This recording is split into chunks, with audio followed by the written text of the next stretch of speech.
things in comedy, your time as an open micer, anything crazy that sort of happened in that time.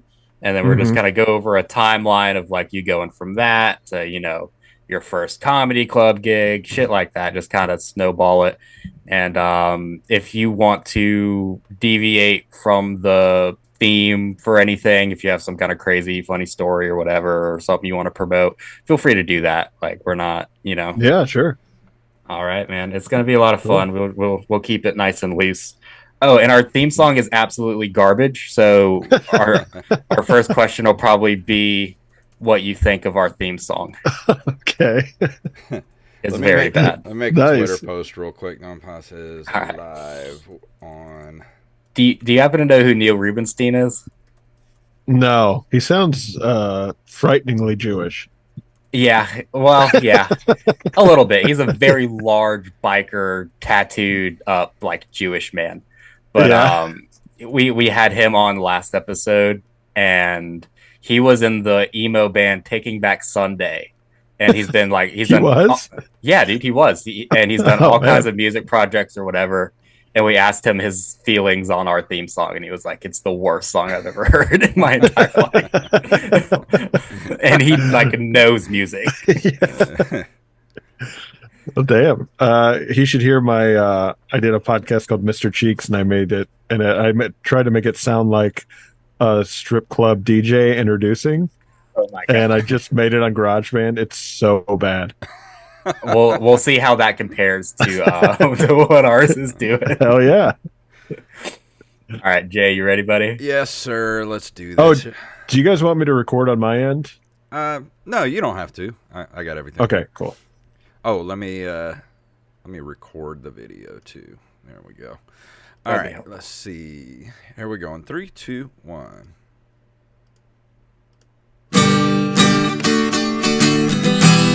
Just drop that ass, bitch. It's open micers in the house. Pop that pussy with that open micers logo in your mouth.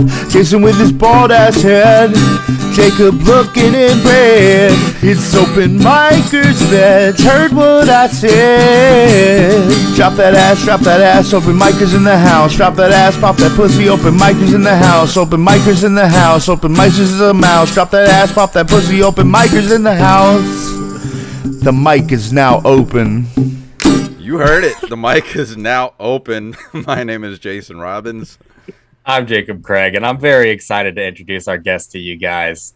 This guy has been doing comedy forever, man. He's opened for some of the biggest names in comedy, including Tom Segura, Bo Burnham. You can listen to his album right now, Hot for Too Long, which debuted in the top 5 on iTunes. It's a fantastic album. I definitely recommend it. Please give it up for Mike Cronin, guys. How you doing, brother? Doing good. How you guys doing? Doing We're great. good, man. What? Hey, I had a question. Go for it. So for your theme song, you just decided first take, best take, huh? You just didn't even bother. Yeah. So we talked a little bit about the theme song before we started recording, and I asked Mike to give his opinion on it. And so it came from a local musician who's been on our show before, who Uh-huh. is just objectively like the worst local musician. Okay. And he puts out these songs and doesn't realize like how bad they are. And so I was like, Yeah. yeah, dude, definitely give us a theme song. And I play it for people who are like pretty famous. Like people who Yeah. are like, it hurts him that they don't like it. And he's just now realizing that it's bad. I personally It enjoy sounds- it myself. Yeah.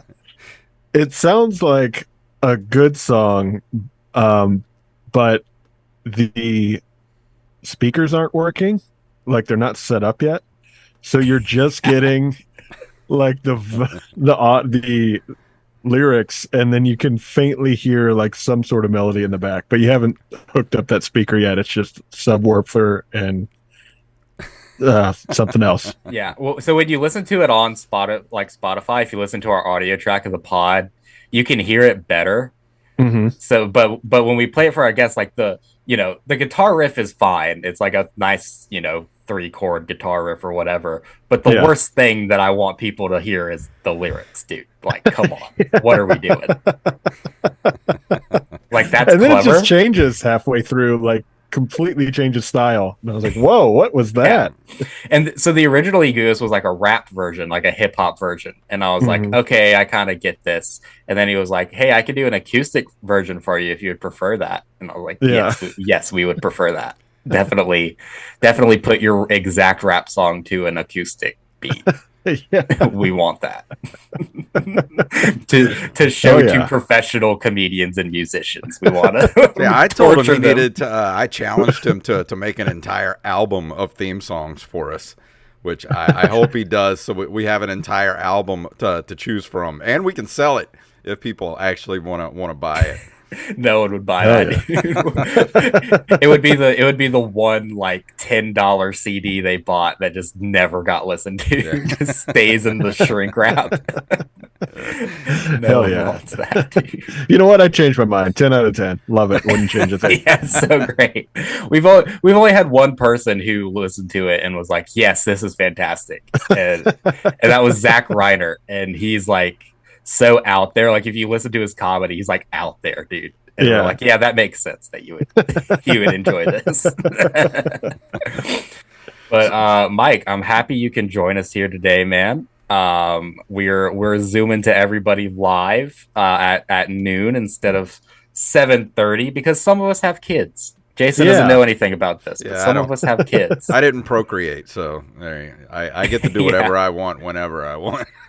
I did on accident, so I understand when you have to move things around a little bit. But I'm excited to have you here, man. What we're gonna do is we're gonna kind of go over your beginnings in comedy and see where the conversation takes us. So Sounds good. So you've been doing comedy for how many years? 17. 17 years. Did you start in Michigan or are you just from Michigan? I was born here. I grew up in Cincinnati, which is where I started. And then I moved from Cincy to Chicago and then here. Okay, right so before the Pandy. Your first open mic was in Cincinnati. Yeah. All right. So what was the scene in Cincinnati, Ohio like roughly? Jason, do the math on that. What's 23 minus 17? That would have been like 2007 or something like that. Yeah. What was 2007 Cincinnati open mics like? It's 2006. We're so close. And it was amazing, actually. I came with a really good group of guys and gals, and before ahead of us were people like Drew Hastings, Josh Sneed, Jeff Tate, Dave Waite, Ryan Singer, Tyrone Hawkins, and just like these super good comics. Mm-hmm. And it was such a great scene to start out in because it was so like everyone helps everyone. You get off stage, everyone watches each other, and it's like, oh, I have this tag for you. And it just was so good, and it made us all better because of it. So what was it like at that time? You know, there was MySpace, but there wasn't like social media and stuff like that. So what was the scene like without the help of social media back then? I think that we pretty early adopted social media, actually, not as much with like constant content like reels and stories and stuff, but with like we released videos like right when I got into the scene. All the more established guys were doing like smear track videos where they would just go on and be like, here's why Dave Waite sucks, and then it would be two of them like making fun of him. And then the next one is like, oh, here's why Ryan Singert sucks. And it's like Dave Waite and another guy just randomly. So they would just release these. And then we started a film festival called Flick My Clip. Okay.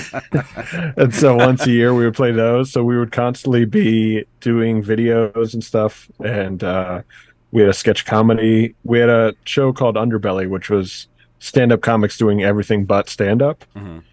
So it was a lot of sketch, but it was also like freestyle rap. Like there was interpretive dance, beat poetry.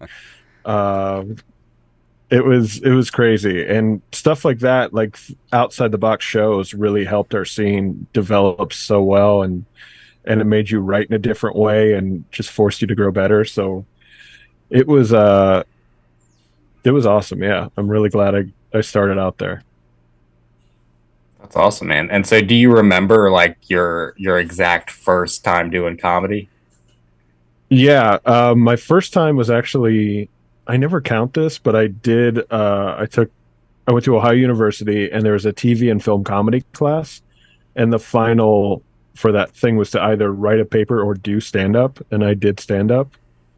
Okay. And so we had like, I think four of us out of a 200 and something people class did it, and we had months of writing sessions before with a guy who had never done stand-up comedy. So he would throw out these ideas that either have already been done 1,000 times or were just so abstract and you knew it would never work. And then a guy who was a stand-up, and he was really funny, but I can't remember his name, and I've never figured it out since. But that was the first time I did it. I dropped out of school, went back, and then 6 months later I started going to the open mics at Go Bananas in Cincinnati. Okay. And that was what I consider my first time, and it was I did way better than I should have, I think, because I had already gone on once, and just it was one of those where I was like killed, and I was like, oh, this is how it's always going to be. And then I just that was not the case. Yeah. The second time was one of the hardest bombs I've ever bombed, and then third was a little better, and then I just built back up after that.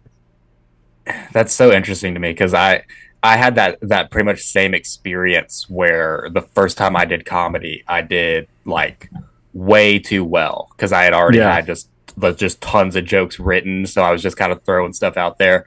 And then, after that, it's like, oh, this is what it's actually like. Like I don't think we've talked to another comic who, their first time actually went exceedingly well like that. Yeah. See, the thing is, me and Jacob both did our very first attempt at stand-up on the same night.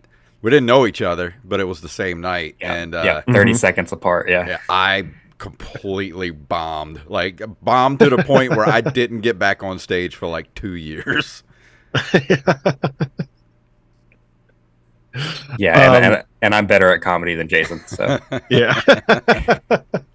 My first time, it was a piggyback show, so you had to introduce the comic after you at the open mic.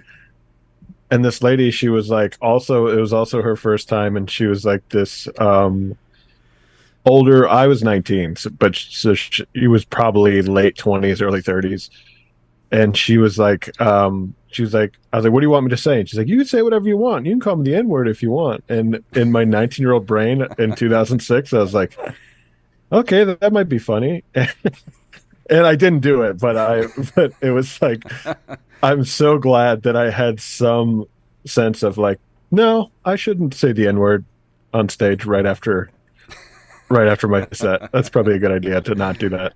Yeah, dude, especially back in 2006 where it might have been okay. That's the worst time to do it, arguably. Where you might have gotten away with it. That's kind of the worst. Because then also, now, if the club manager is watching and he's like, "Oh, that guy had a good set. Maybe he can work here." And then I immediately say the N-word, and he's like, "Oh, never mind." Right. or it's like it would fly under the radar until you start actually garnering fame, and then someone's like, "Do you remember this at the open mic in 2006?" Or somebody that recorded it on like a Razor phone or something. Something, little grainy video. It only plays in Real Player. Yeah. Mike Cronin, more like Mike Rickards. I got you, buddy. I got you. Oh man, how do you feel about the piggyback shows? By the way, because I personally don't like it, but like they do that at the mothership, like the biggest comedy shows in the world. It's like they don't have a host. It's just if there's a showcase, they just kind of piggyback. I don't know. See, I agree with you there, but I lived in Chicago for 5 years, and they have the worst open mic hosts of all time. Okay. Yeah. And they train their professional hosts. Like at Zany's, the host gets paid more than the feature. Yeah. Because they're like house MCs, and they train them to do a whole bunch of crowd work. They're only allowed to do 5 minutes of material, and they do 10 minutes of crowd work before that. And that just completely ruins the rest of the show if the other comics don't do crowd work or engage at all. Yeah. Yep. And so there's definitely been open mics where I'm like, will this host just shut the fuck up and stop doing bits in between every fucking comic? Like, this doesn't have to take 4 hours. Do your 10 minutes up front, and then just as quick as you can. If you have like one little riff on something, that's fine, but don't just bore the audience with the story every 3 minutes. Yeah, I definitely agree with that. Yeah, I mean the shows around here, like you have to have a pretty solid host, I feel like, because you know, I mean, so we live in the South, more towards Biloxi, Mobile, that kind of area. So if you don't have a host that's like getting people interested, they're not going to pay attention, even if they bought tickets to the fucking show. Like, like you have to have someone getting them hyped up. Like that, yeah, you're not going to accomplish that if it's just opener, feature, headliner. Then it's going to be also a shitty show. Yeah, on those big shows like that, if the crowd hates the host, then they get bummed out every 5 minutes when he comes back on stage. Right. Like, oh, god damn it, he's back again. Yeah, dude. Yeah, we had a guy host a show like for a headliner. He was hosting for Mo Alexander in Mobile. And he, whenever he regularly hosts, he'll do all the crowd work and everything. And apparently he just thought that's what that always should be. And he did 20 minutes up front on Mo Alexander's show. And then in between all of the booked comics, went back to doing crowd work and bits and shit. And he was so mad. He was like, you're never going to be on one of my shows ever again. Yeah, fuck that. And then he stole a bunch of money and moved away. Oh, cool. Yeah. So, well, God bless him. Yeah, God bless him, dude. He did the Lord's work. He taught some people some lessons about comedy. Yeah. Exactly. Here's how you should do it. 20 minutes of crowd work, steal all the money, leave. My friend, they talked about running a stand-up comedy class. Yeah. And since most of them are scams, what they would do is they would take all their money and then sit them all down in the room and count out all their money and then look at it on stage and go, don't pay for comedy classes. And then they would just walk out the door. Wow. That's the first lesson in comedy. Don't pay for comedy classes. That's funny, man. All right. Yeah. So we're in roughly 2006 Cincinnati. You mentioned that you started doing open mics at the Go Bananas. So how long did it take you to get your first real like comedy club set? It took a while. I don't know why, but I just wasn't getting to a host for it. I would always do pretty like okay to very good. But there was just something they like, you're not ready to host. And I think all of my friends who started around the same time I did had already gotten host weeks for a year before I got mine. And in that year, the manager of the club kind of believed in me. So he's like, you're going to host every single open mic for the next year. So I did that. And then when I would do other open mics around the city, a lot of comics knew me as the open mic there. So they would make me host their open mics too. Oh my gosh. So just a year, and I think it was like almost a year and a half of just hosting every single open mic in the city. And it was just like boot camp. Like it sucked so much, but it made me get the reps and become a good host. So I hosted an open mic here for about a year. And I don't think I would ever want to host an open mic ever again. Yeah. It was some of the worst comedians and hardest to pronounce names of all time. Yeah. Do you have like anything that sticks out in your memory of like the worst comedian you've put up, or like the hardest, like most fucked up name you've had to try to, get correct coming up to the open mic? I don't know. Well, I did host for, it was before they were blew up, but Tom Segura and Christina Pajitsky. Mhm. Christina was featuring and she was recording an album that week. And so I go like, what do you want me to bring you up as? And she said, Christina, I think I'm going to switch to Christina P. And I was like, why? And she's like, well, just everyone mispronounces my name. And I was like, I'll get your name right. You should just stick with your name. Yeah. And she was like, okay. So she, so I introduced her at every show as Christina Pazitsky, and it's Christina Pajitsky. Yeah. And so that is how I introduced her in the album as Christina Pajitsky or Pazitsky. And then when I listened to their podcast for the first time, I was like, oh, fuck, I ruined her album. No, you submitted her change to Christina P. Yeah, I solidified it for sure. You made her career better by making her have to switch to Christina P. Yep. You're welcome, Christina.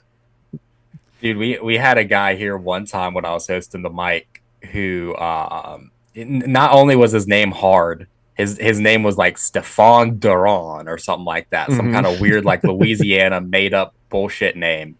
And he had been coming for a while, and every time he came to the mic, he started some kind of problem, or he would say something like too fucked up on stage, like, and not like dark humor fucked up, but like racist fucked up, you know? Yeah, sure. Like he would like do all this like conservative comedy shit. And he came up to me and said something about his name because I'd mispronounced it the week before. And he's like, hey, you better get my name right this time if you know what's good for you. I remember this. And like tried to strong arm me into reading his name better. And we almost got into a fist fight at this open mic over me not pronouncing his name correctly because I mispronounced it on purpose, and then I put the mic on the ground for him to pick up. So that almost started a fist fight. Because fuck that guy, dude. I hate him. At Go Bananas, the manager just grabs whatever comic is around to do the offstage for the like professional shows on the weekend. Yeah. And our host was a very funny guy out of Columbus. He's moved on somewhere, a few places, but he's so funny. His name is Sumak Turgalkar. Okay. And the guy who introduced him knew who he was and was friends with him, but just panicked in the moment. And he got so close. He goes, "Give it up for Sumak Targalki." Oh no. I was like, oh, you just had to close the end. That was it. You were right there, dude. Yeah. You were in the end zone and you fumbled. Yeah, it's like those guys that drop the ball before they cross the plane and it's a fumble. Like, you fucking idiot.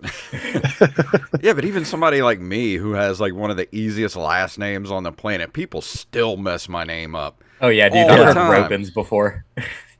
Jason I called Robins. I did the offstage once and I said, "Give it up for your headliner, Jimmy Dore," instead of John Dore. Oh no. Luckily it was that way and not the other way around, because John was like, "That I don't care, that's funny." Yeah, right. Like Jimmy would have been like, "What the fuck?" He screamed at me. That's funny, dude. Okay, so you had your first club set a few years after. You've been hosting open mics for a whole year at this point. So let's talk about your club journey. Like what kind of clubs did you start in, and when did you kind of start traveling to do comedy? Like I said, we had a great group of like people right above us, and they told us from the jump, like, get out, travel and do open mics in other cities, because you can just become so insular. And if you go to the same club every week and do the open mic, you start to write jokes for the crowd that shows up specifically to that club. Yeah. And like when I was in Chicago, I would go and see like these open mic guys who go to every open mic murdering to an open mic crowd of mostly other comics. And I'm like, you can go 10 miles that way with this exact same set and just bomb harder than I've ever seen anyone bomb. Yeah. Because you're writing so specific to this type of people. So I was doing out of town open mics, at least from probably 6 months in. We would travel and do stuff, but as far as like my first book show, it was probably maybe 4 years in. Okay. I did like the Dayton Funny Bone, which is the next city above Cincinnati, so it wasn't that far. It was like a 40-minute drive. Okay, good. To an hour. Dayton, Ohio. I don't know why I was thinking of Dayton, Florida, if that's even a fucking place. Daytona. Daytona, yeah. I was thinking of Daytona, and I was like, Jesus Christ, dude, you started in Florida? Fuck. No. Yeah. I mean, we're oh, you're good, dude. I didn't mean to cut you off. We're really close to Florida here, like Pensacola area. Mm-hmm. And I was shocked the first few shows that I did there, where I took like my dirty blue, dark Mississippi humor, which is kind of what you have to have here for anyone to laugh at your shit. And then took it to Pensacola, Florida, and I'm like, they're gonna eat this up because this is Florida, and it's like the uppiest, like rich, high scale people in Pensacola, and they're just like, you need to go back. Yeah, Florida's so weird for comedy because they're either like super white trash, so they're up for rowdy stuff, or they're the oldest people you've ever met's parents, and they're just. I do a show in Sarasota. I've done a couple weekends there, and the first show on Saturdays is at I think 6:15. Oh, so yeah, like it's still bright out when the late show's done at like 9:30. Wow, like it's insane.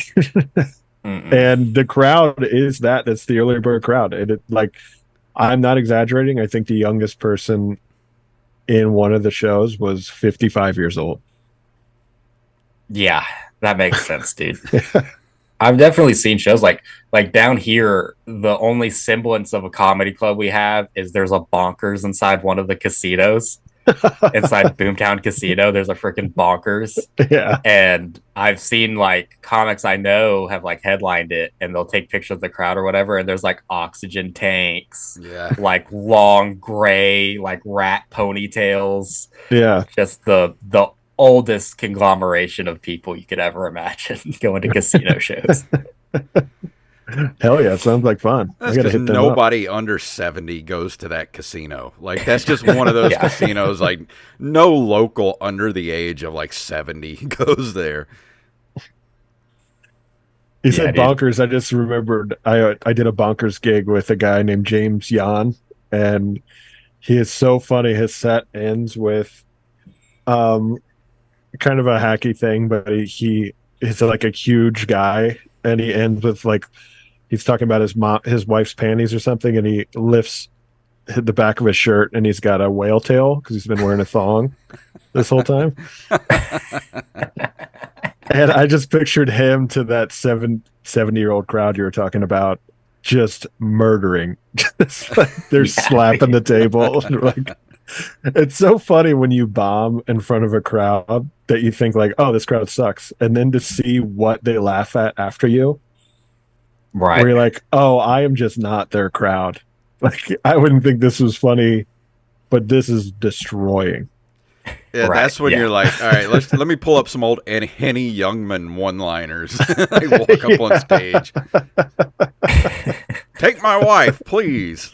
All right, so you're traveling, doing clubs at this point.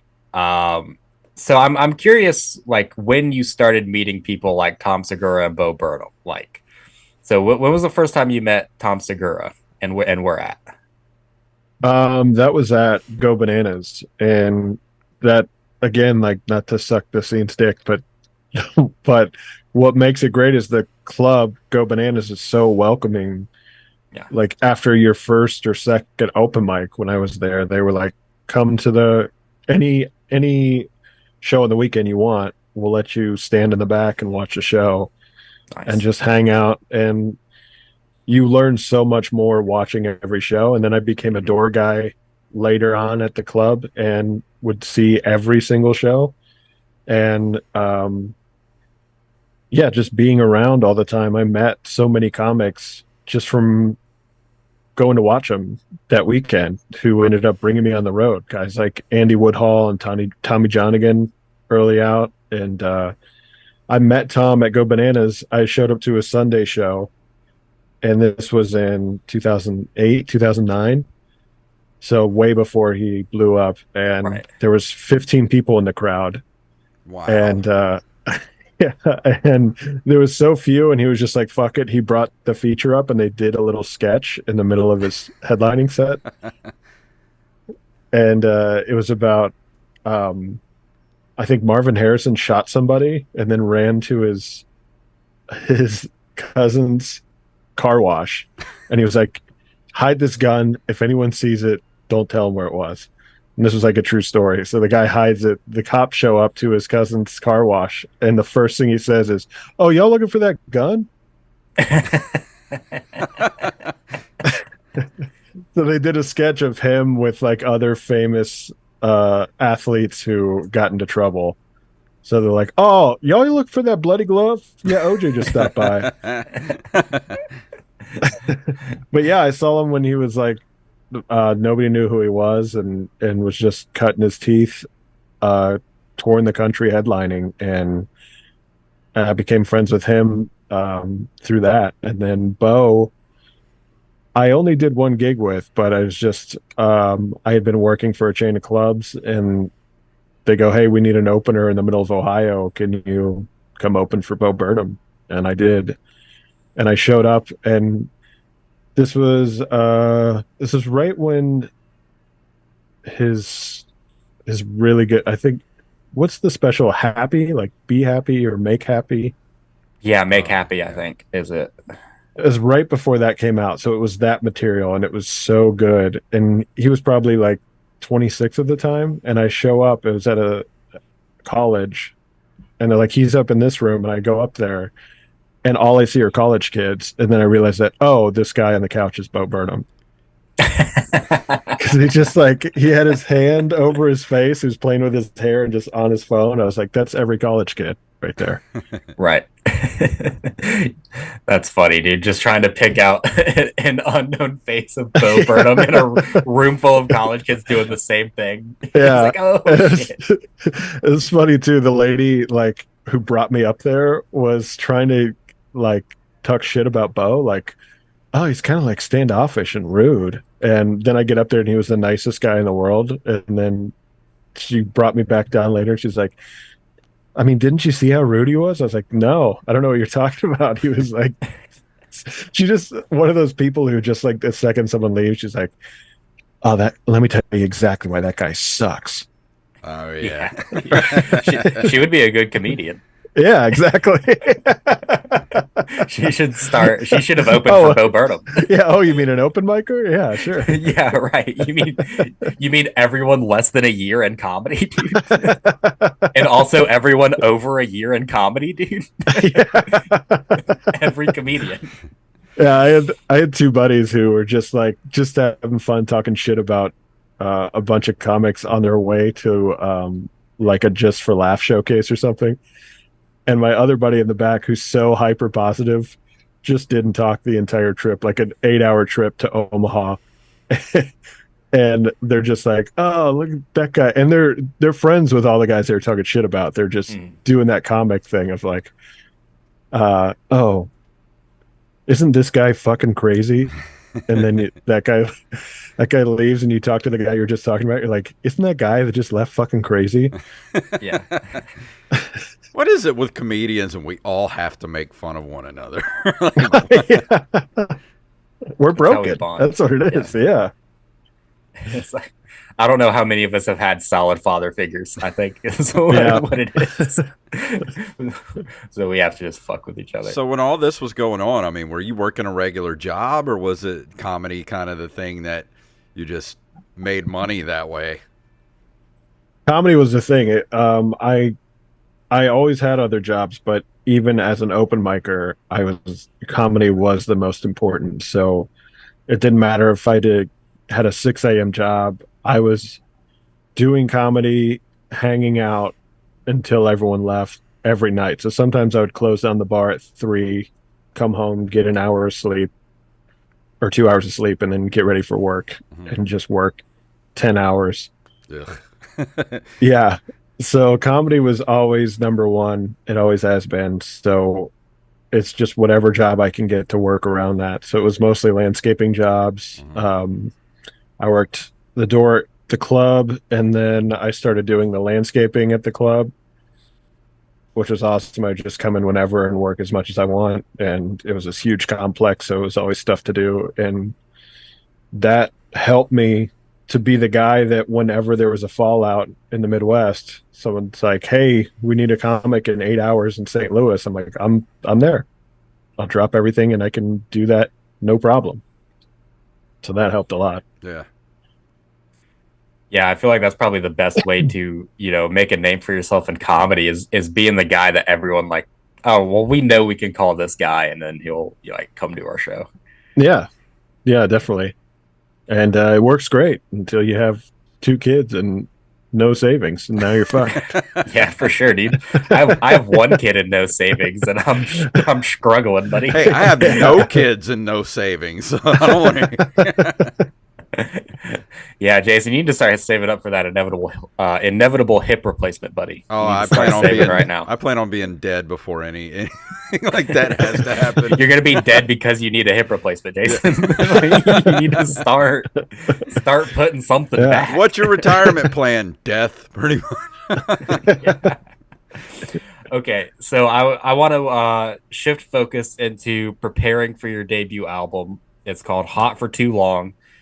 People can listen to it right now. If you're listening to this podcast afterwards, you can go check out his album. I'm curious. So when did you release the album? And I ask everyone this who has a special coming out. Why did you decide it was now is the time to produce an hour special? I released my first one in 2015, and I had been 9 years into comedy, and my friend Sally Brooks, who had started around the same time as me, she just kind of came to me. We're like really good friends, and she's like, let's do our albums on the same night. Let's set a date and just put out an album. And so we did that, and then I prepared so hard. For days I wrote out my entire set, everything I was going to say for an hour, and then I would walk around, read it, I would record myself, and then I would listen to that, and just prepared so hard. And then that night I was sitting in the back green room, just like going through my notes, and I hear Sally get a big laugh, and it's something I hadn't heard before, and I started laughing. And then I was like, damn, I'm missing my friend do this awesome thing. So I put all my notes down, and then I watched the rest of her set, and it just made me feel so good. And it was like, oh, we're doing this thing together. And then I go on stage, and I immediately fuck up the first line of my first joke. Damn. And it was one show, one night only. So I was like, well, that's it. This is what the album's going to be now. It's not perfect. And it took all the pressure off. And so I was able to be loose and fuck around, because I was like, fuck it. Like, it's already the way it is. And that's who I am on stage. I fuck up words all the time. So it ended up being like the best thing that happened for me that night. That's awesome, man. Yeah. Yeah. And I noticed that a few times in your YouTube special, Thick Worm, where you were telling a joke and then you realize you messed up a word, so you'll back up and retell it. And yeah, you're the only person I've seen that could get away with that and actually have it be funny, like hilarious. Like, I've seen comedians try to do that, and it's like, oh, like, it doesn't work. But for some reason, you found a way to make that work. Oh, thanks, man. Yeah, I'm like insanely. I have a couple jokes about it, but I'm just bad at talking. normally. So to be a professional talker is insane. But yeah, I knew I was gonna fuck something up, so I always like if I do a riff in my set, I normally like stick to my bits, but it's probably because I fucked up a word, and it makes me like go back and then do a riff on like what that word meant or like completely different meaning or something, and that's where. So when I was doing both the special and the album, I fucked up, and I was like, well. Luckily, I've practiced what I do when I fuck up, so so we just went into that. Yeah, I think people can tell when it's genuine too. Like, I mean, you're being very genuine on stage when you fuck up a word. Like it's not written down, it's not prepared. It's like, oh, this is just who I am and what I do sometimes. So, yeah, I mean, it's just make the best of the moment. Everyone's in there, and also like people who fuck up and don't address it. Everyone just was in that moment with you, and when you don't bring it up, it makes it so much weirder. Yeah, but isn't that scary though? I mean, I know you probably can't remember the first time you ever did that, but just sort of like where you fucked up and you're just like, fuck it, I'm gonna run this thing back and we're gonna do this again and have it be funnier to redo it than the original joke was. You know, it's just, it's a weird thing to me. Like that just doesn't compute in my head. Yeah, I don't know. It's like how I learned to do comedy because this is who I am. So I just did what I did. It's like when someone's like, "What's it like growing up in Louisiana?" You're like, "I don't know. I didn't grow up anywhere else." Yeah, yeah, right. Yeah, I mean, and there are some other really famous comics that I know do that. I think Conan might have been one. I'm struggling to find an example, but Conan's a huge influence on me. See, I see that a little bit because Conan would do a joke and he wouldn't mess it up, but it like wouldn't get a reaction, and he would be like, "Let's do that again," and then just do it like angrier, and it would be hilarious. Yeah, or he would like bring out some puppet or some like gag, and then he would like bring that prop back out here, and then he would just show the crowd how shitty it was. It's like this was the best that we came up with tonight.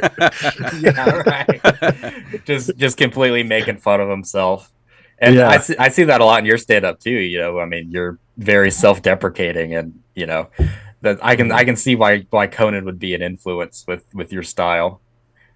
Yeah, man, you got to be able to laugh at yourself. If that's people go way too hard in it sometimes, but if you there's a nice little medium there. I think we've all been around somebody who makes fun of themselves too much, and you're like, Jesus, man, don't kill yourself. We're just trying to have a good time. Dude, I've seen open micers who have gone on stage and like started like eating shit, like they're not doing well, and then they're just like, I'm gonna kill myself after this. This is going horrible. And they're like, dude, we're not on your side. Like, you can do that when you've made us laugh. But we're not. Now we're all concerned that you're going to not only kill yourself, but also us. So calm down. Yeah, there was a guy at an open mic at Go Bananas who came out, did like 4 minutes in a trench coat. And then after that, he opened it up and he had like a bomb strapped to his chest, but instead of TNT, it was bananas. Oh, okay. Like with a alarm clock in the middle, and it got like a big laugh. But I think a lot of the comics in the back, like he's probably going to actually do that someday. We had a guy here who started coming around Mississippi because he was like, dude, the guys on the New Orleans scene suck. They like ran me out of their scene, and I'm like, okay, I can kind of see that with some of the people there. Like I'm friends with a lot of New Orleans comics, but they definitely have a lot of bad ones over there. And he starts coming around here, and he's not that bad at comedy, so he starts booking some shows and whatnot. And then starts texting this female comic who's been on the scene forever and was like getting really weird with it and like trying to tell her how to run her show and shit. And then she like just kind of slightly puts him in his place, and he fucking loses his mind and like we had to ban him from every show that we do so that he doesn't show up and potentially stab somebody. That was a really funny story. You want to try it again without a cat asshole walking on screen? No. Look, when Jason podcasts, there's always a cat asshole on screen. This is my cat Luke. He likes to jump on me when I'm here at my desk because he's got nothing What's his better name? to do. Loki? Luke. Oh, Luke. Hell yeah. Because when I got him, he had a sister with him. Found him in the Walmart parking lot, and he had a sister with him. Named him Luke and her Leia, but she's no longer with us, so it's just him now. Oh, okay. Well, glad I asked. Yeah. Jason cares about his cats way too much. It's kind of a problem. Jason, you probably should have had kids. No, I'm good. Nah. Yeah. But you know who I'm talking about, Jason. Like he debatably let the air out of your tires. Yeah. I mean, I can't prove it, but it's a pretty good coincidence. It would be. It's pretty. I'm pretty positive it was him that because he didn't let the air out of my tire. He put air in my tire so that it would explode. Right. Like you don't just wake up one morning and go for and have like what was it like 70 pounds of per square inch, 70 psi of air in my tire and not 30 what it's supposed to be. Yeah. I'm like, yeah, that doesn't just happen. Yeah, that's someone did that intentionally. How did you know it was 70 psi? Well, because the little light came on the sensor, so I was like, I must have a flat tire somewhere. So I went and checked all the tires. The rest of them are fine, and the driver's side one had like 70 psi in it. I'm like, what the fuck? Why is that so much more malicious than letting air out of the tire? Because it's one because of those... he wants him to drive on it so that he'll run off the road. It explodes, and I end up flipping my car at like 80 miles an hour on the interstate. No, I'm agreeing with you. I'm just saying why is that so much more? It's because you're doing more effort, I think. Yeah, right. He had to get a portable air pump. Right. Jason's apartment complex. Put air in the tire while waking no one up in the middle of the night with it going brrr. Yeah. It takes so much more effort. And then it's like you don't even really get the payoff that you're looking for. Even if I did die, it would, or something horrible happens, it would have been days later. What was your expected payoff for that? Was it my death? Going, having an exploding tire, Jesus Christ, or what the hell? Why not just flatten my tires like a normal human being? Yeah, I don't know. Well, you're assuming he didn't follow you. He could have been watching you that whole time. That's creepy, and I didn't even think of that. Look, you want to hear something even more sinister this guy did? While we were still cool, he offered me 3 pounds of crawfish out of a trash bag in a parking lot, and I took it. Dude, those How were the crawfish? It was out of a trash bag. They were probably they were probably boiled in pee, probably. Probably, dude. They weren't good. I threw away a good chunk of the trash bag. Damn. Yeah, it was not cool. And also he was like, "Yo, I sell weed on the side. You can get me $10 for a Lucy." And I was like, "Sweet, dude, I'll do that." And then he shows up. He's like, "I'm out of weed. Here's a tab of LSD." I was like, "No, that is not the same, my man. I don't want you to manufacture LSD for me. I don't trust you like that." I'm out of weed. You want this fentanyl I just came across here? Yeah, dude. You want to touch this loose pill I found in the parking lot? It could be anything. Yeah, I don't have a pocket knife, but I do have an Apache helicopter. I don't know if you want that. It's just totally different. Because he had expressed hey, if you ever want mushrooms, I can get you those. I was like, well, I've never tried mushrooms, but if it was only $10, then I'll try a little mushroom. And then I guess he just assumed that meant I was down to do LSD. But we're coming towards the end of the podcast here, guys. It's been a fun one, man. We've touched on a lot of stuff. Mike, is there anything that we missed? Is there anything you want to talk about before we start calling it a day? I got a podcast, a couple of podcasts actually. I have the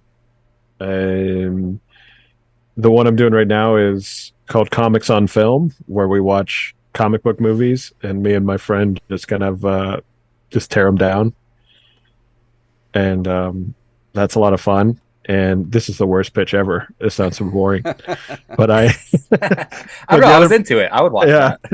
But I remember the podcast I used to do was called Mr. Cheeks. It was a sketch podcast where me and my friend were the worst. We were male strippers who were in witness protection program, and we worked at the worst strip club in the country called Mr. Cheeks. And so it's called Mr. Cheeks. I like it. I dig that. Yeah, it's really fun. Yeah, I think that's it. We got the album, the special, and Make Me Famous. Yeah, I would say everybody go to MikeCroninComedy.com. I'm going to put that link in the show notes. You can go there. You can see you got your schedule up there for upcoming shows. You've got on the 7th, you got Hazel Park, Michigan. Mm-hmm.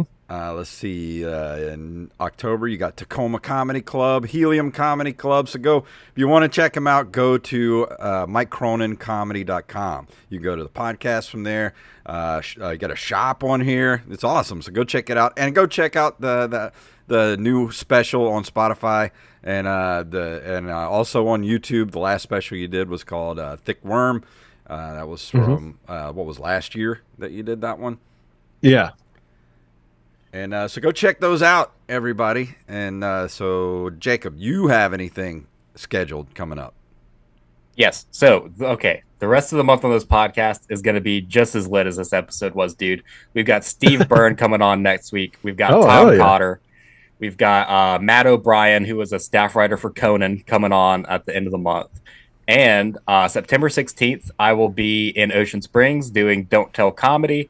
As soon as that venue is announced, so it'll be the day of the show, I will let everybody know. So you got to buy tickets to come find out. And I'll be just doing open mics over the next couple of weeks to knock the rust off, because it's been a while. So got some new bits I want to try out. So I'm rusty. I'm a rusty old man right now. So yeah, Mike, I hear you, man. Mike, thank you. Oh, what were you going to say? Yeah. I was just going to say we just had a kid, and he's 3 weeks old, so I haven't done stand-up in thank you. I haven't done it since late July, and I'm doing it this week for the first time. So awesome. God bless, buddy. Thank you. And so, yeah, everybody, thank you for watching. Mike, thank you for coming on the show, man. It's been awesome. I have to have you back. And we're the hit makers here. Every time we have somebody on the show, like a week later, that something happens and they blow up. So hopefully that good luck will rub off on you. It's awesome. Yeah, I can't wait for you guys to give Steve Byrne his big break. Yeah. Yeah, right. We're going to make his whole career, dude. Fuck yeah. We're the Sanford and Son of podcasts. Or Sullivan and Son. I'm sorry. Sullivan and Son. But yeah, well, thank you for coming on the show. Thank you, everybody, for listening. And if you want to email us, you can email us at OpenMicersPodcast@gmail.com. Go to Linktr.ee/OpenMicersPodcast. That takes you everywhere you need to go. You can follow us on Twitter and Instagram at OpenMicers, at JakeBunktastic, at Jacob C. Craig, and at Jacob Craig Comedy. And that's going to do it for this week. Thank you, everybody, for hanging out with us. And we'll see you next week.